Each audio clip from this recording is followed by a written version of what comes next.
Faslun fi zakati, adapun ini yaitu pasal tentang hukum-hukum zakat. Wahya ismun lil qadril mukhraji anil mal. Zakat adalah nama bagi ukuran yang dikeluarkan anil mali, daripada harta benda yang dizakati. Wa tajibu zakatul mali fi thamaniyati asnafin minhu, dan wajib oleh zakat harta pada 8 macam daripada harta benda. An-naqdaini, pertama emas perak, wal ibili, keduanya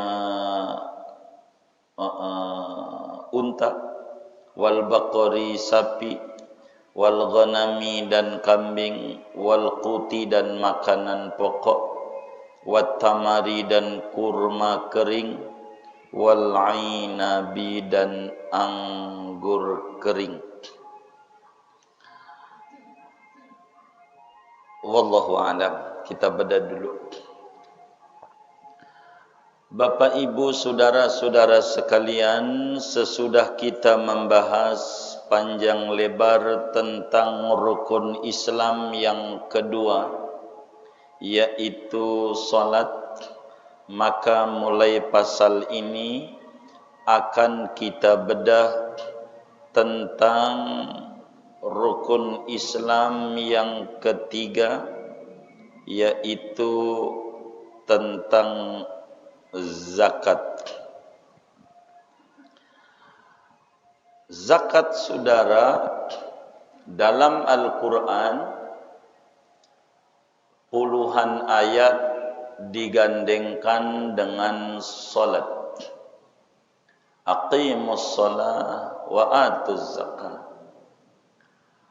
Penggandengan ini memberikan indikasi bahwa salat siapapun, sebagus apapun itu salat, bila tidak diiringi dengan zakat yang benar, maka salat itu tidak diterima. Begitu juga zakat, sebagus apapun orang berzakat, bila tidak diiringi dengan mengerjakan solat, maka zakat itu tidak diterima. Sebab ini zakat dan solat adalah satu kesatuan yang tidak bisa dipisah. Hablum minallah bagus, tapi hablum minan nas, ini urusan zakat tak bagus, tak punya nilai. Begitu juga hablum minan nas bagus, tapi ama Allah tak ada hubungan, ini juga tak punya nilai. Maka selalu ulama menyebutkan sesudah nerangin solat hablum minallah, maka kemudian itu menerangkan tentang zakat sebagai hablum minan nas. Zakat, saudara, ada beberapa unsur bahasan. Yang pertama adalah definisinya, baik secara etimologi maupun secara terminologi agama.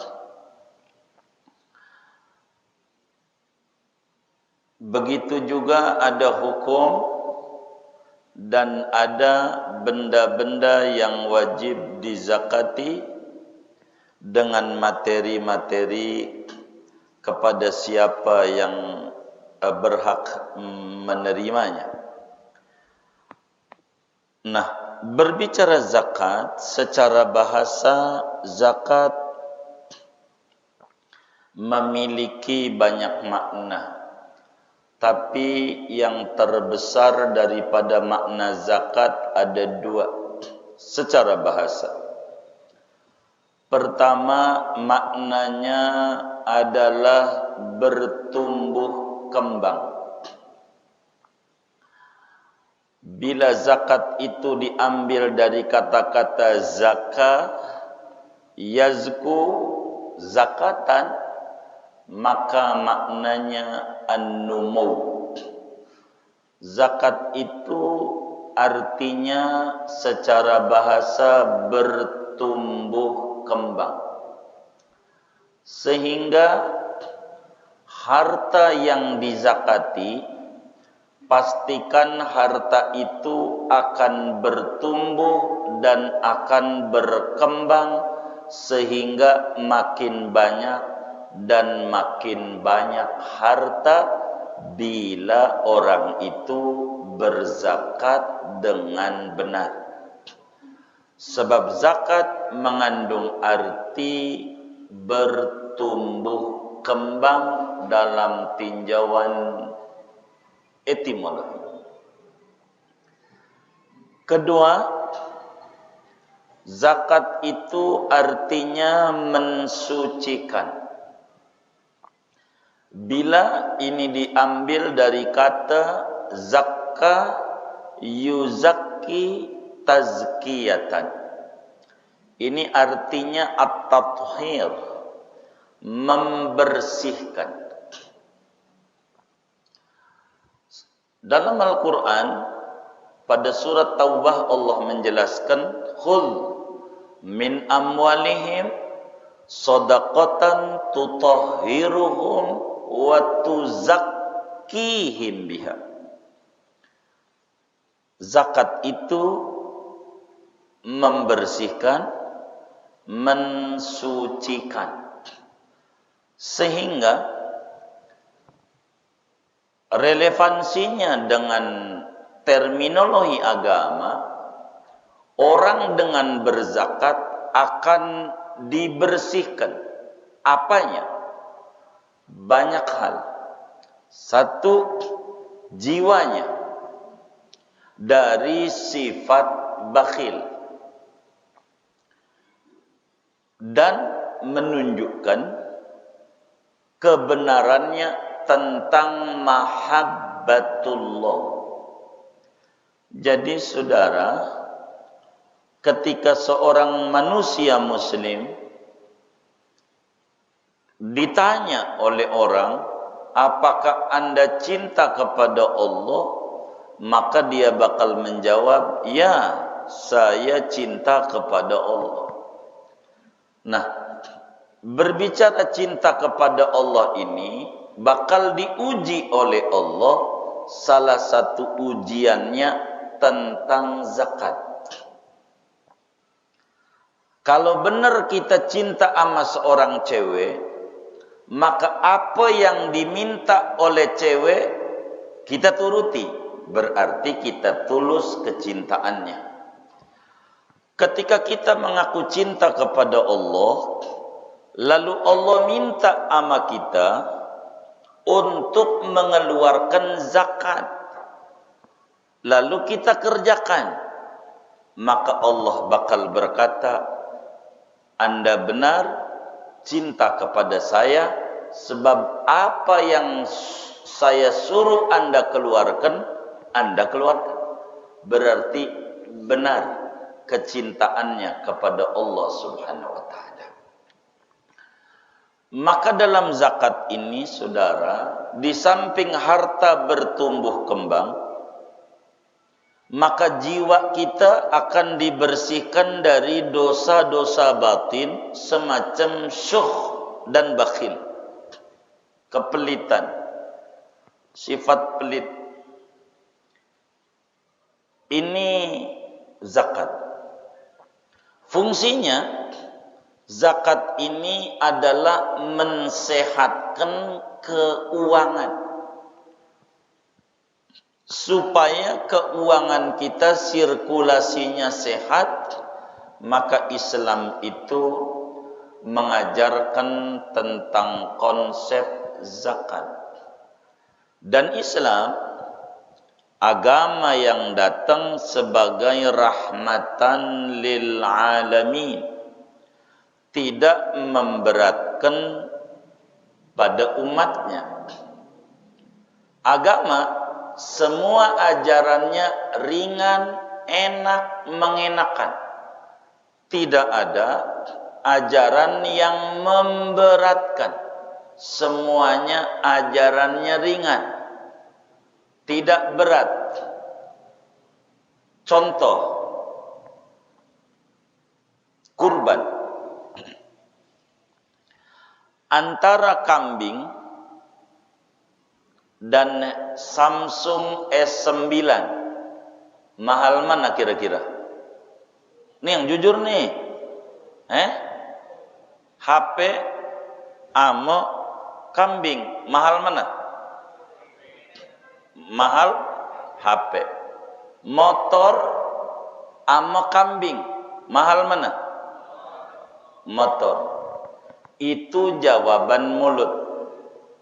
Prakteknya, tidak sedikit muslim di rumah punya motor 2, 3, tapi tiap Idul Adha ngantri daging kurban. Bohong dia mulutnya. Bohong. Bila kambing itu lebih murah dari motor, kenapa motor kebeli, kambing tidak? Ada masalah apa? Jiwa dengan Tuhan. Bila Samsung S9 itu mahal kebeli, maka logikanya kambing kudunya kebeli. Tapi banyak yang tidak. Ini namanya disebut kerusakan batin. Ini konsep zakat mensehatkan keuangan. Haji begitu. Antara ongkos haji sama mobil Avanza aja, Avanza, mahal mana kira-kira? Mobil. Tapi banyak muslim di rumahnya punya mobil 1, kadang 2, kadang 3 di garasinya, tapi ke Mekah orang nyampe-nyampe. Kenapa? Bermasalah pada jiwanya. Padahal Islam agama yang sangat-sangat ringan, murah, enak, mengenak. Konsep Islam itu ringan. Pada bagian zakat, zakat ini ringan. Kita ambil contoh satu. Kita punya duit nih malam 100 juta. Nih malam. Maka zakat itu 2,5%. Kita ambil potong 1, walaupun belum kita urai. Berarti dari 100 juta kita potong berapa? Berapa itu? Masa 250.000? Ini nggak boleh dagang ini. Salah ngitung. Berapa? 2,5 juta. 2,5 juta kita salurkan nanti aturannya ke depan. Sisanya berapa tuh? Berapa? 97,5 juta. Buat hura-hura, masih masuk surga. 97,5 juta buat hura-hura, jalan-jalan kemana. Asal 2,5 juta kasih. Ini dianggap muslim yang taat. Berzakat dengan benar, kecil. Dalam Al-Quran, di ujung surat Al-Baqarah, Allah subhanahu wa ta'ala membimbing kita, Rabbana wa la tahmil alaina isran kama hamaltahu ala alladhina min qablina. Tuhan, jangan bebani kami dengan beban berat sebagaimana kau bebani umat-umat sebelum kami. Yahudi, saudara, bisa dibuka di dalam kitab Injil Perjanjian Lama atau belakangan yang dipakai namanya Talmud. Itu zakat dalam Yahudi 25%. Itu konsep ajaran Yahudi. 25%. Kalau kita punya duit 100 juta, maka zakatnya 25 juta. Yahudi berat 25%, seperempat berat, maka umatnya Sayyiduna Muhammad sallallahu alaihi wasallam diberikan doa oleh Allah, Tuhan jangan bebani kami dengan beban berat. Maka Allah kasih kita ringan. Bila Yahudi 25%, maka buat umatnya Nabi Muhammad dibisikin Nabi, kasih titik habis duanya. Habis duanya kasih titik. Jadinya 2,5%. 2,5%, bukan 25. Ringan. Tapi bisa berat bila dia tidak memahami untuk apa Tuhan beri dia harta. Begitu. Maka zakat ini akan menyehatkan keuangan kita. Lebih ringan dibanding PPN, pajak apa? Wah, nggak pernah bayar pajak dengan ini. Apa PPN? Pajak penambahan nilai 10%. Besar. Islam tidak besar, hanya 2,5%. Tapi bila dijalanin dengan benar, ini akan mengentaskan kemiskinan. Tidak boleh Muslim hanya mengeluarkan zakat saja tanpa mengikuti tuntunan dan aturan. Yang penting gue udah berzakat, kagak begitu. Ini mau diatur. Sebab zakat artinya menyuci, membersihkan. Tidak semua orang bisa bersihin. Nyuci baju kita, tidak semua orang bisa nyuci baju kita. Tidak. Bisa saja ada orang gak ngerti, cuci baju kita, bersihin ke got. Ini nyuci juga, tapi nggak bakal bersih, ke got. Nggak asal, yang penting gua bagi. Bener nggak orang yang dibaginya?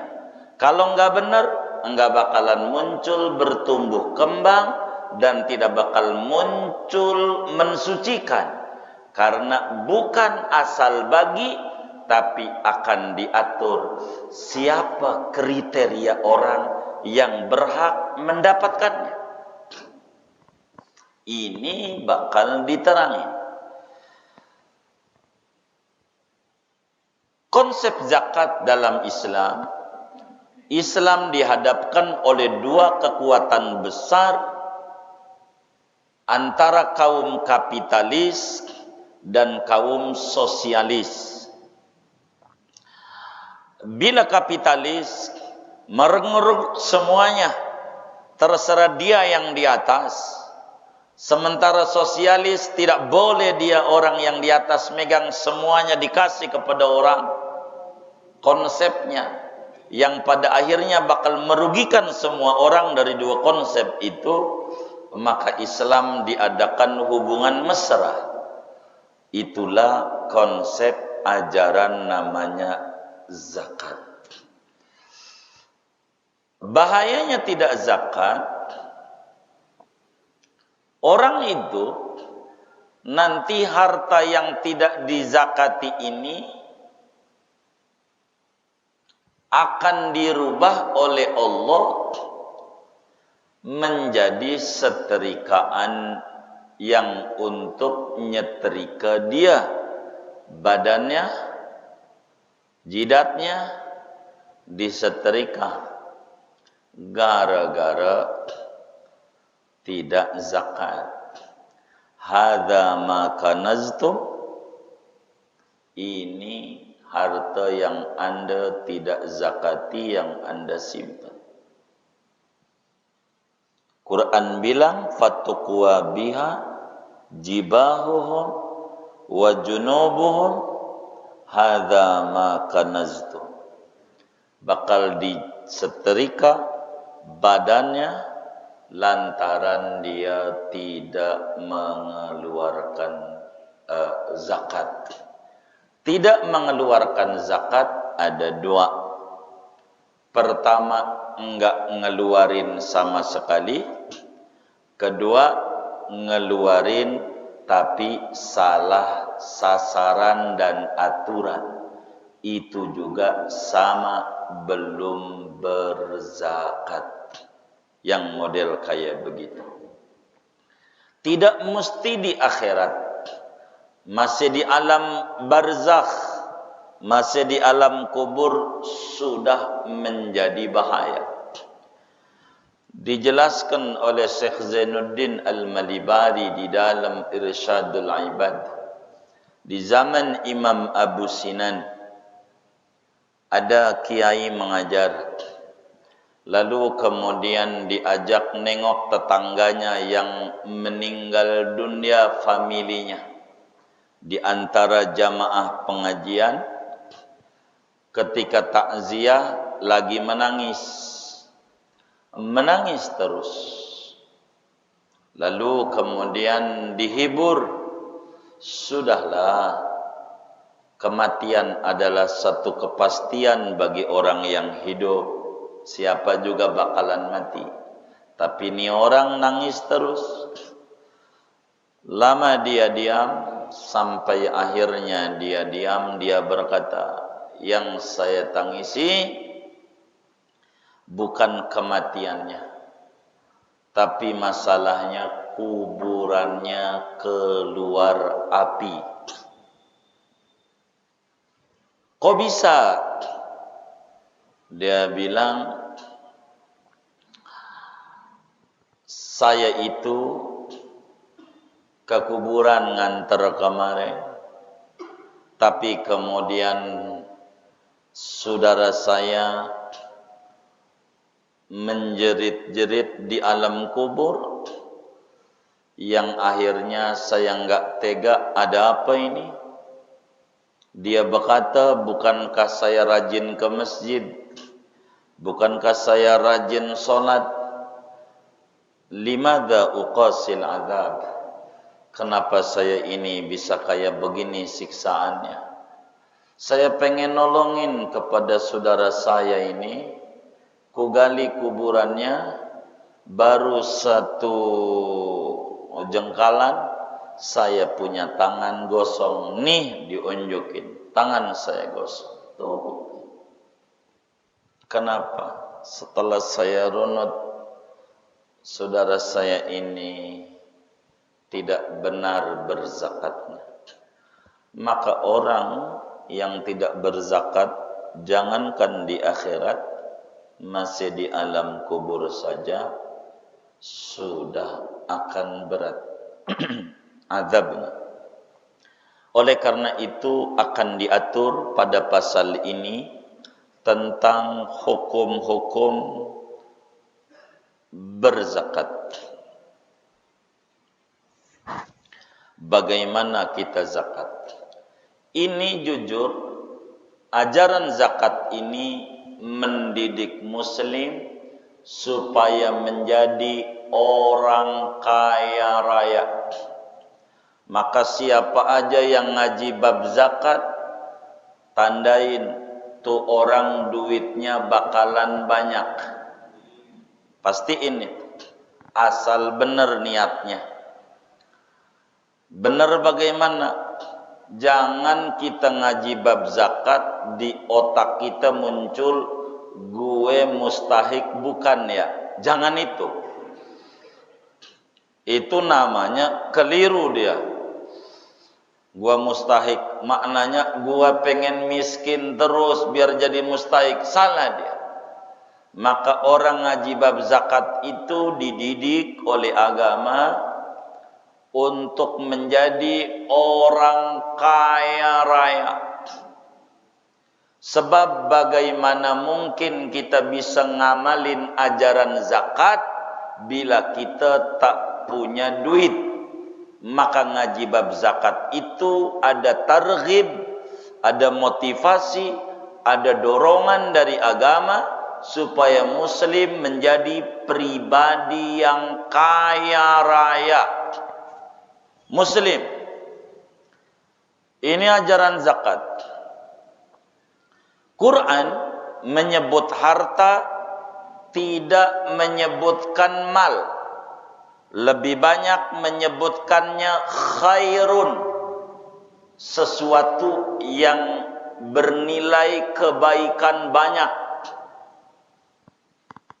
Allah bilang dalam Al-Baqarah, yas'alunaka madza yunfiqun qul ma anfaqtum min khairin, tidak min malin. Kenapa? Al-Quran lebih senang menyebut harta dengan sebutan sesuatu yang bermanfaat dan bernilai baik. Rasulullah Sallallahu Alaihi Wasallam dalam hadis yang sahih menyebutkan dengan bahasa harta, tapi dengan embel-embel baik. Ni'mal malus salih lirrajulis salih. Sebaik-baiknya harta yang baik, kalau udah ngomong harta yang baik, di tangan orang baik. Maka kajian bab zakat akan mendidik muslim menjadi pribadi yang kaya raya. Dan kita harus pahami supaya kita benar ngaji bab zakat ini. Orang kaya itu paling dicintai oleh Allah dibanding orang miskin, walaupun dua-duanya dicintai. Kata Nabi, al-mu'minul qawiyyu khairun minal mu'minid dha'ifi wa fi kullin khair. Mukmin yang kaya raya lebih dicintai, lebih baik dibanding mukmin yang miskin, meski dua-duanya baik, tapi jauh lebih baik yang kaya. Maka ngaji bab zakat dididik, muslim harus taruh di hatinya waktu duduk di majlis, saya pengen amalin ajaran Rasulullah ini. Kudu kaya, nggak bisa zakat. Maka niat itu mendorong dia menjadi orang yang banyak harta. Dan harta itu bisa menyebabkan usul kepada Allah. Tidak boleh muslim, saya tak mau punya harta. Tak boleh. Quran bilang wal yakhshal ladzina law tarakuh, itu pakai wal yakhsha. Itu menunjukkan muslim itu dididik oleh agama untuk menjadi pribadi yang sukses, yang kaya.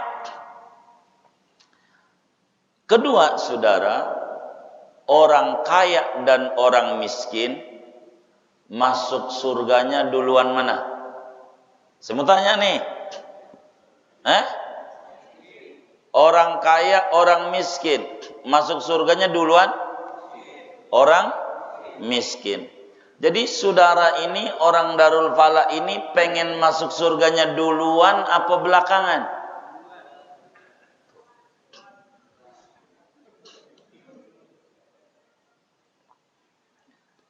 Saya mau tanya lagi, orang kaya sama orang miskin masuk surganya duluan mana? Duluan mana? Orang miskin. Orang miskin masuk surganya duluan. Jadi bapak-bapak sama ibu-ibu nih pengen masuk surganya duluan apa belakangan? Ini yang jujur nih, mumpung di masjid. Pengen duluan apa pengen belakangan? Jadi pengen kaya, pengen miskin. Ini yang benar nih. Hah?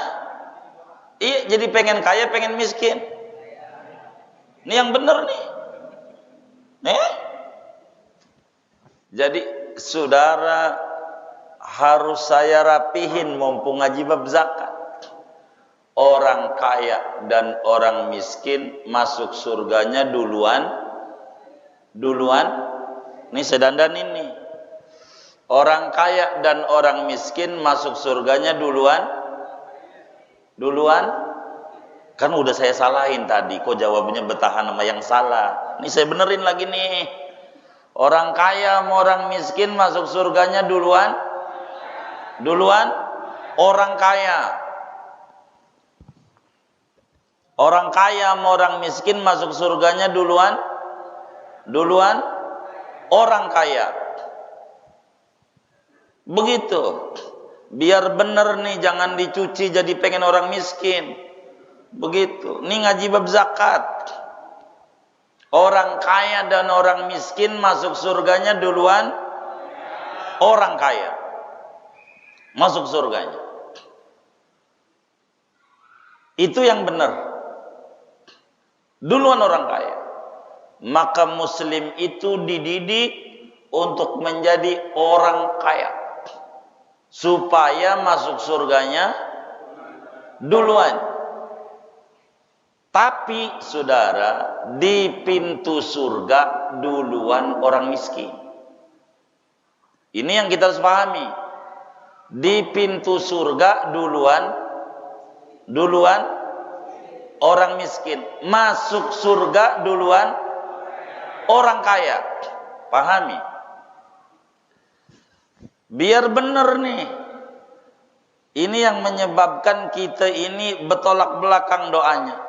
Doanya Allahumma ya Ghaniyu ya Hamid, ya Mubdi'u ya Mu'id, ya Rahimu wadud. Tapi mintanya pengen jadi orang miskin. Karena pengen masuk surga duluan Nah ini salah dia. Kudu minta jadi orang kaya biar masuk surga duluan. Biar paham. Itu orang miskin baris di pintu surga. Orang miskin tidak masuk. Dia bakal ditanya, sarungnya dari mana? Dari orang kaya yang ngasih dia.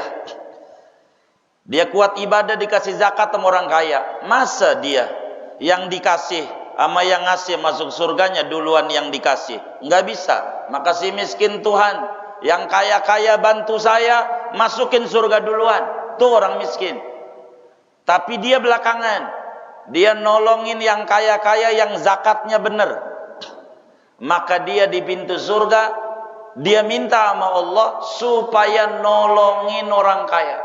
Yang bangun masjid, orang miskin orang kaya ya? Iya orang kaya lah. Yang ngasih karpet ini orang miskin orang kaya? Iya orang kaya lah. Begitu. Yang nyantuni yatim orang miskin orang kaya? Masa orang kaya belakangan amalnya banyak banget kayak begitu? Ini harus dirapihin. Orang kaya. Maka di pintu surga itu ada 3 orang. 3 orang. Pertama, mujahid. Kedua, ulama, kiai, ustadz. Ketiga, orang kaya. 3. Ini yang masuk surga duluan. Awwalu man yadkhulul jannata salasa. Kaya, mujahid, kiai, sama orang kaya. maka didoronglah tuh mujahid untuk masuk surga. Lo masuk duluan. Mujahid ditanya sama malaikat Ridwan alaihi salam, apa sebab anda masuk surga duluan? Mujahid ditanya, maka dijawab, saya dulu di dunia perang melawan musuh-musuh Islam sampai saya gugur di medan perang, bekas bacokan banyak, kena panah banyak, maka saya berhak masuk surga duluan, kata Mujahid. Maka malaikat Ridwan mengangguk, iya sih, alasan ini benar. Cuman kalau boleh nanya, ente bisa perang bener nih niatnya, perangnya bener, ente dapat siapa? Ya ada ilmu lah. Ilmu perangnya dari mana? Iya dari guru, dari ustad. Jangan songong, ustad dulu lah. Begitu. Ustad dulu yang masuk. Masa ente ilmu dari dia, ente duluan, dia belakangan. Iya guru ente dulu, ustad dulu. Itu si Mujahid mundur, nggak jadi, nyolek Pak Ustad aja duluan. Saya kan ilmu dari Pak Ustad. Maka si Ustad itu ditanya oleh malaikat Ridwan alaihi salam, apa amalan anda bisa masuk surga nih mau duluan? Dijawab, saya di dunia ngajar.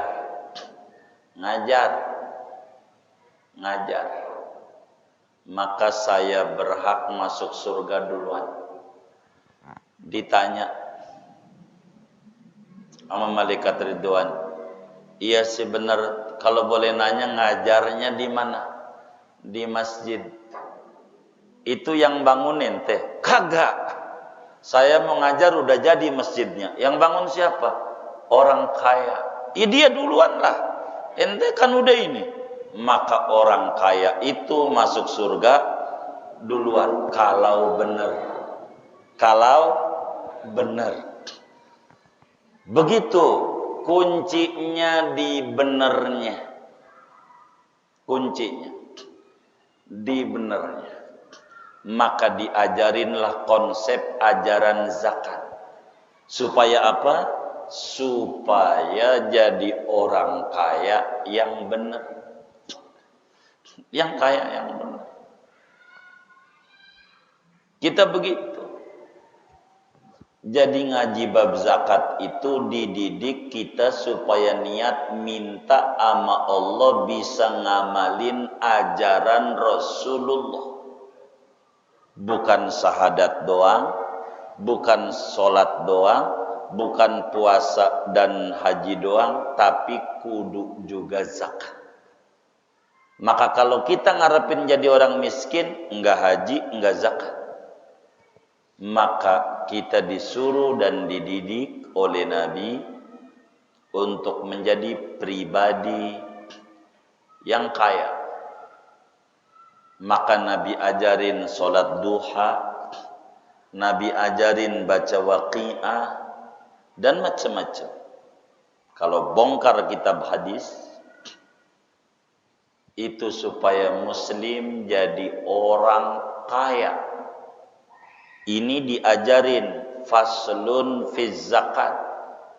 Kita dididik untuk menjadi orang kaya. Sebab orang kaya masuk surganya duluan. Kalau benar. Sebagaimana orang miskin juga bisa masuk surga duluan. Kalau semua kuncinya di benernya. Begitu. Ini ajarannya. Jangan sekali-kali ngaji bab zakat selalu di hatinya gua mustahik, bukan. Jangan. Gua harus menjadi muzaki, orang yang bisa berzakat. Dan tidak bisa kita berzakat kalau kita tak punya harta. Berarti Allah dorong Muslim harus menguasai ekonomi. Itu begitu. Ini diajarin biar mampu berzakat. Maka para sahabat Rasulullah pergi ke Madinah, semuanya tak bawa duit, tapi konsep sukses diajarkan oleh Nabi dengan Rabbana atina fil akhirati, kagak fid dunya sukses, baru akhirat sukses. Maka di dunia dididik para sahabat sehingga Madinah menjadi maju karena sahabat demen menjadi orang sukses. Dan ini konsep ajaran yang bakal kita bedah, yaitu tentang berzakat. Begitu, berzakat. Orang kaya bisa belakangan kalau tidak zakat. Maka bukan di belakangan duluannya, di benernya. Maka jadilah orang muslim yang benar. Minta aja kaya, minta sama Allah. Jangan takut. Nabi Sulaiman kaya raya, dengan hartanya bisa wusul kepada Allah, bahkan bukan jadi wali doang, tapi jadi nabi dan rasul karena mengerti manfaat tentang harta. Rasulullah sallallahu alaihi wasallam, kalau kita mau dongengin, kita nggak usah ngomongin dari awal, kepanjangan, supaya kita mengerti. Di Haji Wada, jadi bulan haji yang Maulid wafat, 2 bulan berikutnya wafat Nabi. Ngorban Nabi 100 ekor unta dari kocek Nabi, 100 ekor. Itu Nabi orang miskin, orang kaya. Ini saya mau tanya, ada nggak di Darul Falah orang kaya yang ngorban sapi sampai 100 ekor? Hah? Belum ada kali, bukan nggak ada, atau mungkin ada kita nggak tahu doang. Belum dengar, berarti belum sekaya Nabi. Begitu, 100 ekor bisa dicek. 2 dipotong oleh tangannya Rasulullah, 98 Imam Ali yang motong. Itu menjelang wafat. Menjelang wafat. Biar kita mengerti. Nabi itu begitu. Nabi kawin dengan Siti Khadijah. Kala itu Nabi umur 25 tahun. Siti Khadijah umur 40, selisih 15. Dari duit sendiri. Kalau ditotal pakai rupiah, bisa dibaca bagaimana pernikahan Nabi. Itu jumlah mas kawin bernilai 2 miliar. Ada orang Darul Falah kawin sampai 2 miliar. Kaya. Nabi dagang dari umur 12, jadi pembisnis. Ibnu Athaillah As-Sakandari di dalam kitab Tahdzibun Nufus menuliskan tentang harta-harta para sahabat. Karena bertasawuf itu bukan tidak punya harta. Bertasawuf itu bukan tidak punya apa-apa. Sufi itu bukan nggak punya duit. Sayyidina Utsman bin Affan sufi besar, khalifah ketiga. Hartanya waktu beliau wafat, kalau dihitung pakai rupiah 27 triliun. Waktu dia wafat. Sufi besar. Tuh begitu sahabat. Katanya sufi itu bajunya compang-camping. Pada dekil kumel, itu sufi sulit finansial. Bukan sufi tasawuf, bukan. Sulit finansial. Karena bertasawuf bukan begitu. Ini konsep zakat. supaya benar. Saya dongengin tentang Nabi, biar kita terbuka pola pikirnya, biar paham Nabi. Tapi bisa dicontoh bisa enggak, terserah saudara. Kalau saya belum nyontoh sama Nabi ini, tapi ajarannya ada. Nabi kalau ngasih jajan bininya, kalau bahasa kita orang 1 Januari, kalau kita orang kan Januari ngitungnya 1 Januari, kasih buat jajan bini setahun. Itu Nabi. Ini bini, berapa kebutuhannya? Biar gampang, sebulan 10 juta, berarti 120 juta. 1 Januari, nih sampai Desember. Itu Nabi. Begitu kalau ngasih bini. Jadi dakwah kemana-mana tenang, gak ribut. Bini cukup. Tapi saran saya, ini ilmu Nabi ini jangan diamalin. Iya, ini saran saya. Masalahnya bini kita bukan kayak bini Nabi. Kalau langsung dikasih banyak habis. Itu bini kita. Begitu. Enggak bisa. Kan belum didikannya, belum rapi.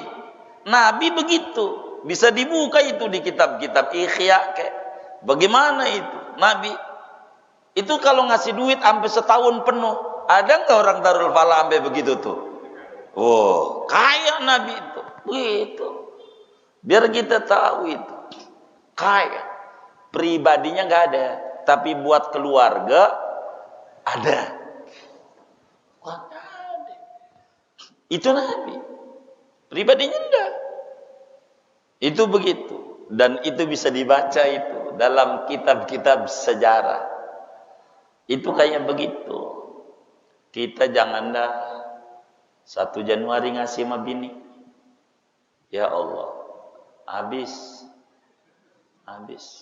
Maka saya ditanya tentang vaksin nih. Gimana ini vaksin? Saya sangat setuju. Buat perempuan-perempuan yang masuk mall kudu divaksin. Biar gak ke mall. Begitu. Ini setuju kayaknya. Itu begitu saudara. Nabi begitu diatur tuh. Diatur sama Nabi. Maka diajarin ajaran wasiat, ajaran ini, semuanya terikat harta. Biar benar cara kita bawa harta. Biar benar. Begitu. Inilah diajarin tentang pasal zakat. Biar kita dijadiin orang kaya. Cuman bedanya kita sama Nabi. Kalau Nabi mah miskinnya pilihan.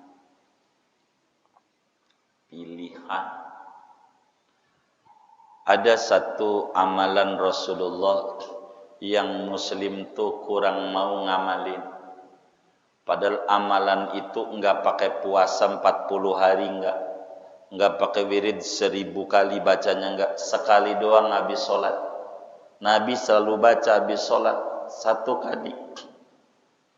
Doanya begini, Allahumma ahyini miskinan wa amitni miskinan wahsyurni ghadan fi zumratil masakin. Saudara mau enggak? Kalau mau saya ijazahin.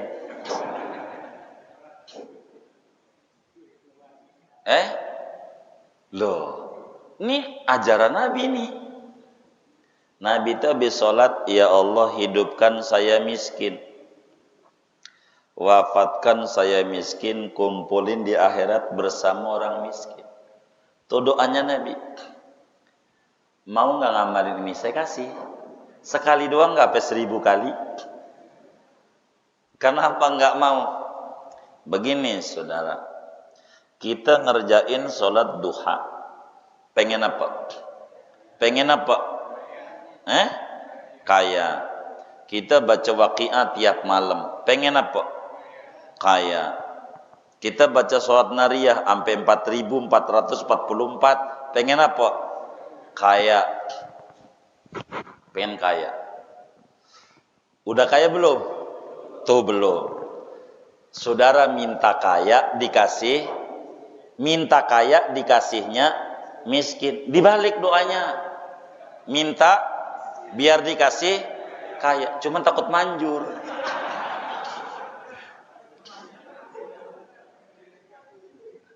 Kenapa? Loh kenapa di sono enggak takut manjur? Yakini aja. Gitu. Nabi itu miskinnya pilihan. Kalau kita orang ini miskinnya pilihan apa terpaksa? Iya. Pengennya?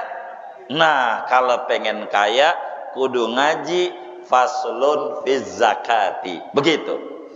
Kudu ngaji tentang zakat. Begitu. Kudu ngaji tentang zakat, Di awal-awal tahun 2000, Hadratus Syekh Allah yarham Muallim Sabiadami ajarkan kami Fahruh baik Muallim. Kudu punya usaha. Usaha. Iya. Saya ini ngajar, tapi dagang. Muallim itu dagang cincin. Dagang. Santri kudu dagang. Kudu punya usaha. Jangan tidak punya usaha. Supaya Anda ngajar saja di masyarakat. Buat anak bini ada usahanya. Kayak saya. Saya punya usaha. Tidak tergantung. Jangan ampe nanti ini nggak ada yang mati apa yang nggak ada tahlilan. Jangan sampai begitu. Santri kudu bisnis. Ini muallim. Saya tapi tidak cerita terusannya. Saya jalanin. Begitu. Usaha. Nggak bisa, nggak usah. Begitu. Maka itu konsep. Mbah Mun radhiyallahu ta'alaan ngajarin begitu. Sama santri-santrinya Yai Maimun Zubair. Usaha apa kek? Ngajar aja. Supaya tidak terganggu jiwanya. Kudu ada usaha. Dan itu kami juga contoh. Apa yang diajarin oleh Tuan Guru. Supaya kita benar dalam hidup. Karena Quran bilang harta menyebutnya khair. Imam Ghazali ajarin konsep itu di dalam Al-Arba'in fi Usuliddin. Yang disebut hubbud dunya artinya duit ditaruh di hati. Itu hubbud dunya namanya. Duit ditaruh walaupun kagak gablek. Begitu. Hubbud dunya tuh duit ditaruh di hati walaupun kagak punya. Zuhud di dalam kitab Al-Adwaq An-Naqsyabandiyah Syarah Al-Hikam Ibn Athaillah. Zuhud ikhrajud dunya minal qalbi wa wad'uha fil jaibi. Zuhud itu hati tidak ada dunia meski harta di mana-mana. Namanya zuhud. Hati buat Allah, harta ditaruh di kantong, tidak di hati. Jadi ada zuhud, ada hubbud dunya. Kita punya sendal swallow. Tahu swallow? Butut udah bolong. Harta kita punyanya swallow, sendal. Itu harta kita. Kita sholat di Masjid Darul Falah. Allahu Akbar. Sendal gue hilang gak ya? Namanya harta ditaruh. Biar hartanya punya sendal cepit doang, nih orang hubbud dunya, neraka. Karena hartanya di hati. Biar hartanya sekaya Nabi Sulaiman, Nabi Sulaiman itu kunci lemari, yang lemari isinya duit mua-muanya. Kuncinya doang diangkut 400 kontainer kagak keangkut. Kaya apa miskin? Banget. Kalau kita dikata orang kaya di petukangan pakai kelingking, keangkut enggak? Iya masih keangkut. Enggak sekaya Sulaiman. Tapi Sulaiman rajin ibadah. Kita metimbang punya motor doang. Motor tuh kredit juga. Tahajud aja kagak. Musibah besar. Harta timbang gitu doang. Motor. Sholat malam 2 rakaat aja kagak. Nabi Sulaiman hartanya di mana-mana. Sholat malam. Apa yang mau disetor sama Allah di akhirat? Amal apa kita? Harta nggak ada. Sulaiman hartanya banyak. Tahajudnya nggak tinggal. Kita punya apa? Apa yang mau dibanggain hidup? Kalau tidak mau dekat dengan Allah. Konsep ini yang harus didandani. Maka saya prolog ini saya panjangkan. Padahal baru faslun fi zakat. Supaya kita memahami konsep Islam yang sesungguhnya. Jangan sampai dibalik. Sufi, dekil, kumel. Padahal sulit finansial. Ini bukan sufi. Sufi itu harta tak masuk di hati. Tak masuk di hati. Tidak masuk. Ini yang harus ada. Hati buat Allah. Sehingga mudah untuk berzakat. 10 Muharram mudah untuk berbagi. Itu karena harta tidak di hati. Kalau di hati nyabutnya susah. Maka kalau Jumat ada kotak amal, pura-pura merem. Udah lewat melek. Ada nggak yang model begitu tuh? Yang mana orangnya? Ini repot nih. Maka diajarin bab zakat biar kita benar memandang konsep harta. Tapi ngaji segini aja.